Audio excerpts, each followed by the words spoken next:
आज तक हम सब ने ये सुना है फार्मूला में कि यूनिवर्सल लॉ ऑफ ग्रेविटी में force is inversely proportional to the square of the distance between them.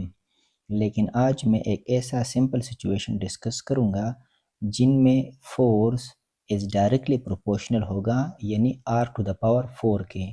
तो लेट्स स्टार्ट डिस्कस कर लेते हैं इस प्रॉब्लम को। प्रॉब्लम में कहा गया है कि two identical spheres are placed in contact with each other. The force of gravitation between the sphere will be proportional to, यानी दो आइडेंटिकल एक जैसे स्पेयर है जो कि एक दूसरे के साथ कांटेक्ट में है। तो अब ये फाइंड करें कि इन दो स्पेयर के बीच ग्रेविटेशनल फोर्स प्रोपोर्शनल होगा r के या r स्क्वायर के या r टू द पावर 4 या नन। तो यहाँ अगर आप इस फिगर में देखें तो ये हमारे पास एक स्पेयर है और ये दूसरा स्पेयर है जो कि दोनों आइडेंटिकल हैं, यानी सिमिलर और आइडेंटिकल स्पेयर है। तो इस स्पेयर का जो रेडियस है ये हुआ और दूसरे का रेडियस ये हमारे पास है। तो जब हम इन दो रेडियस को कंबाइन करेंगे तो ये हमारे पास 2r के बराबर होगा। तो इस इक्वेशन से हमें मालूम है कि फोर्स हमारे पास बराबर है g n two mass 1 n two mass 2 divide by r square. So simply we can write this equation is d square.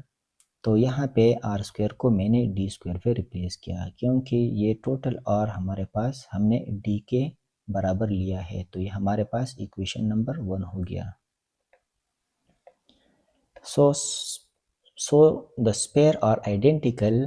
So for each sphere has, so for her sphere हम इसकी मास 1 को इन term of density लिखेंगे।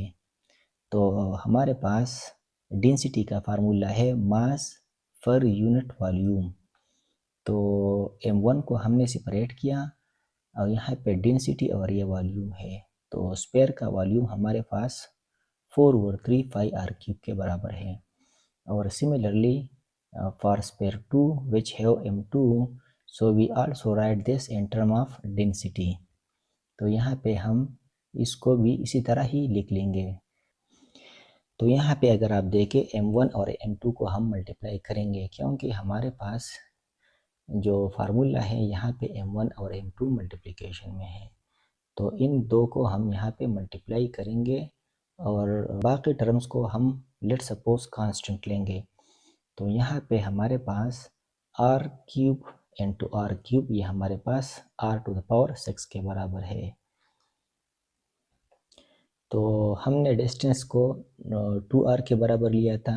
जो इस formula में अगर हम 2r को फुट करेंगे तो यहाँ पे स्क्वायर है, तो स्क्वायर लेने के बाद ये हमारे पास 4r स्क्वायर के बराबर होगा। और m1 m2 हमारे पास r6 के बराबर था। तो हम इन दो को इस इक्वेशन 1 में फुट करेंगे।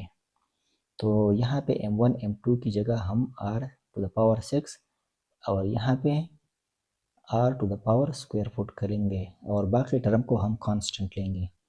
तो यहाँ पे r स्क्वायर इस r6 में से 2 के साथ कैंसिल हो जाएगा। तो यहाँ पे इस कंडीशन में हमारे पास force is directly proportional to the r power 4 के बराबर है। तो ये वाहिद कंडीशन है जिनमें फोर्स डायरेक्टली प्रोपोर्शनल में है और r टू द पावर 4 के प्रोपोर्शनलिटी में है। तो ये हमारे पास इंटरेस्टिंग एग्जाम्पल था। So subscribe me for more. Thanks.